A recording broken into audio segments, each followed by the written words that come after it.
that all men have inalienable rights to think freely, to talk freely, to write freely their own opinions, and to counter or utter or write upon the opinions of others. This is from the Creed of the Church of Scientology. Hey everybody, I'm Holly, aka the ScientoloGeek, and welcome to the 50th episode of Going Over the Data series. We have made it to episode 50. I can't believe it's gone this far, and I just want it to be over already. But, alas, we are not done. We are got roughly 20 pages left, so hopefully this will start cutting it down a lot faster, and we'll get to the end quickly. If you guys want to like the video, if you like the video, hit the like button. If you don't like it, dislike it. I don't really care. Comment with your feedback or questions, good, bad, or sideways, and subscribe to be kept up to date on future content, as well as hit the notification bell so you can become aware of when my videos come out. Share with your friends and family so they have an idea of what Scientology actually talks about, and it isn't just about Xenu body thetans and celebrities. Without any further ado, let's get started. So we left off at production program. Such a program is something concerned with handling an immediate situation which had to do with immediate production, right now. Such as, why? Division 6 doing all the signups for Div 2. Handling, get a registrar on post in Div 2 right now. Then get an advanced scheduling registrar on post immediately. Then get 3 letter writing registrars on post at once. Get them functioning, production immediately. It's a right now scene. A short-term production program ought to expire within 30 days. It becomes stale-dated within 30 days. Some of them become stale-dated within 10 or 15 days. So you need a very hot, very fast line of very quick compliance.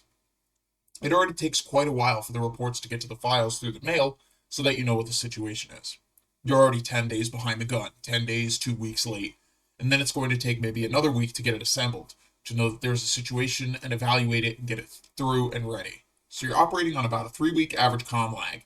Comm lag is communication lag, and it's just referring to a delay or a problem with communication. You have to make up for it at the other end of the line. Get this thing done now, now, now. If you got a flag rep there, the flag rep will get it done. The eval probably will not save the bacon of an org for the next 2 years. It'll be lucky if it keeps the stats bolstered for 6 weeks, then something else will go out. By that time, why, Div 6 will become completely confused because it's not now being permitted to do all the registration of the org, so therefore it would have gone out of existence, and the registrar would have left, so now I would have to evaluate and handle Div 6. It goes tick-tock from one situation to another. There are different types of evaluation. There'd be a divisional evaluation. There could even be a departmental evaluation. There could be an org evaluation, an executive level evaluation, and so on. You could have several evaluations going on at the same time, but they would have to be different divisions or areas, otherwise you'd cross up like mad. Normally speaking, and in theory, that would be possible, but in fact a competent evaluation would find the imbalance between divisions. The operative word is current evaluation.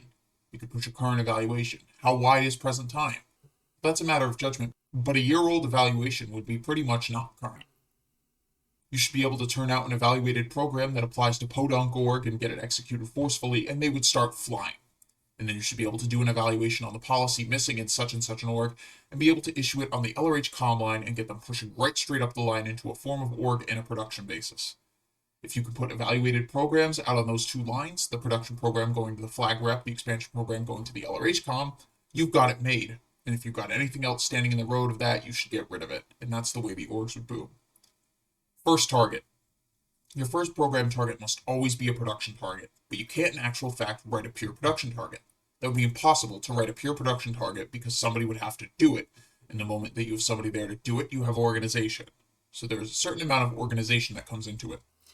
If I were evaluating an org right now, say it's Department 7, I would have to include in it as its second target beefing up Department 7. First target would be for Department 7 to do anything it could to handle its collections. And the second target would be to beef up that department forthwith. Bang, bang. Otherwise, the production would not continue. It would break. So as mentioned earlier, there has to be immediate organization for production.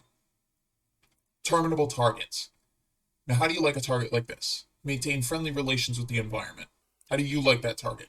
It is utterly, completely not a doingness target. It isn't a target at all. Now, if it said, call on so-and-so and make them aware of your presence and so forth, it could have a done on it. Targets should be terminable. Doable, finishable, completable. Repeating targets. There is such a thing as a repeating target. You can accomplish it many times. It's like when you do org riddiments. Every time they do one of those targets, a compliance is added to the compliance stat. This is especially true of some targets in expansion programs. Four-pronged action. In operating orgs, you've got a four-pronged action, a division of duties. We got the form of the org and its basic policy and tech being driven in by the LRH-Com. The LRH-Com is gunning these orgs up to expand. You have to get in certain structural functional actions for an org to expand. So you've got the LRH-Com working on founding and expanding the org against production for real. She isn't organizing for nothing. She's organizing those important parts of it. So you could do an evaluation for an expansion program, and the LRH-Com could sit there and beat that program in, and that program mostly has to do with policy. This is your long-term organization. The flag rep drives in the production programs that remedy the current situation in producing actions. Those programs are based on evaluations of the current status of an org from the viewpoint of production, not from a viewpoint of its organization. You do have to do a certain amount of organization to get any production, but it's short-term organization. You've got the general org being run on its day-to-day basis by what was once known as the ASOC sec and is now the ED. You've got OSA handling the public and acceptability of Scientology, handling the public, handling legal, and handling other things. They're outward facing. There you have your 4-pin structure of your org drive. Those lines go very sleek. I'm just trying to reread this. Handling the public and acceptability of Scientology, followed by handling the public. I'm assuming he's referring to the wide public of non-Scientologists, and here he is referring to actual Scientologists. That's as far as I'm gathering, or did he accidentally write it twice and not pay attention? I have no idea. Anyway, so the next one we will work on when we get to it is evaluation success, which is literally only 2 pages. We can get that done easy. What did we cover? We've learned what a production program looks like. It's something that can be done in the immediate future. They're usually outdated somewhere between 10 days to a month after they're issued, and they only help the org to stay afloat for a small period of time. They're short-term production programs. There are different types of evals: divisional, departmental, org evaluations, exec level evaluations, etc. You need to make sure evals stay within their own divisions or departments so that they don't cross over each other. You need to put production programs on flag rep lines and put expansion programs on LRH-Com lines. The first target of a program needs to be a production target to keep the department or division running, where the second target could be something like hiring people to the department or the division. Targets need to be terminable, meaning they need to be completable. Targets can repeat, such as org rudiments, basic things to get an org running. And 4-pronged actions, which is a division of duties. So we've learned that org form, the forming of the org, as well as policies and tech, are driven in by the LRH-Com using expansion programs. The flag rep drives in production programs. The day-to-day of the org is run by the executive director, and OSA handles all outward-facing matters. If you guys want access to any of this documentation or the base orders, flag orders, Google Drive stuff, anything I have up there, feel free to email me at scientologeek@gmail.com, or you can go to the Discord server, link in the description below, and send me a DM from there with a valid Gmail address. I will talk to all of you later. See ya.